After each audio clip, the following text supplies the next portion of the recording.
ایک دن حضرت سیدنا موسیٰ علیہ السلام خطاب فرما رہے تھے تو مجمع کے سامنے میں سے ایک شخص گزرا۔ موسیٰ علیہ السلام نے اس شخص کی طرف اشارہ کرتے ہوئے فرمایا کہ یہ کل مر جائے گا، یہ کل مر جائے گا، اس کی زندگی کا آج آخری دن ہے۔ اسی مجمع میں سے اس شخص کا ایک دوست بیٹھا تھا۔ یہ دوست اٹھا، دوڑ کر گیا اس کے پاس، میاں تیرے لیے ایک بری خبر ہے۔ اس نے کہا کون سی خبر؟ کہا تیری زندگی کا آج آخری دن ہے، تو کل مر جائے گا۔ کہا موسیٰ اللہ کا نبی ہے، اس کی زبان سے جب بھی نکلتا ہے سچ ہی نکلتا ہے۔ موسیٰ نے کہا تو کل مر جائے گا، میاں تو نے کل مر جانا ہے، آج کا دن ہے، تیرے پاس جو کھانا ہے کھا لے، جو پینا ہے پی لے۔ اس نے کہا میاں تیری مہربانی ہے، تو نے مجھے موت سے آگاہ کیا ہے، لہذا اب میں بندوبست کر لیتا ہوں۔ اب یہ شخص موت کی بری خبر سن کر اپنے گھر گیا، غلاموں کو کہا کہ جتنا بھی میرا اناج گندم پڑا ہے باہر نکالو۔ اب ساری گندم باہر نکل آئی، اناج باہر نکل آیا، خزانہ باہر نکل آیا۔ اب اس شخص نے کہا غریبوں کو، یتیموں کو، مسکینوں کو اعلان کرو کہ وہ آئیں، اپنی اپنی مرضی سے جو چاہیں وہ لے جائیں۔ غریب آ گئے، یتیم آ گئے، مسکین آ گئے۔ اب اپنی ہاتھوں کی کمائی آنکھوں کے سامنے لوگ اٹھا کے جا رہے ہیں۔ یہ شخص سورج کو دیکھ رہا ہے کہ ابھی غروب ہوا اور آج ہی میں مر جاؤں گا، آج میری زندگی کا آخری دن ہے۔ ظہر ہو گئی، عصر ہو گئی، مغرب ہو گئی، عشاء ہو گئی، سورج غروب ہو گیا، ابھی موت کا فرشتہ نہ آیا۔ اب یہ جو خبر دینے والا شخص تھا یہ صبح سویرے گھر سے نکلا کہ میں جاؤں، میرا دوست مر گیا ہوگا، جا کے اس کو غسل دوں،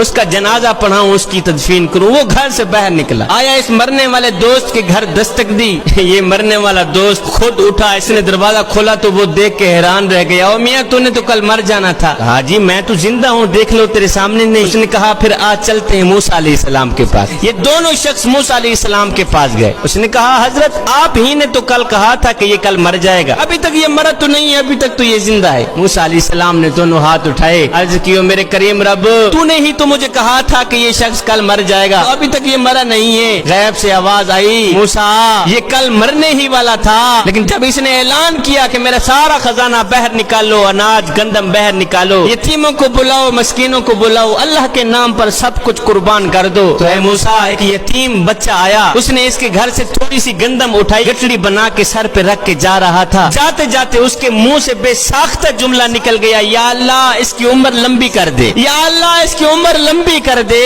موسیٰ مجھے حیا آتی ہے کہ بندہ میری مخلوق کی خدمت کرے، میں اسے لمبی عمر نہ دوں۔ موسیٰ اس بچے کی دعا کے صدقے میں نے اس کی 100 سال عمر لمبی کر دی۔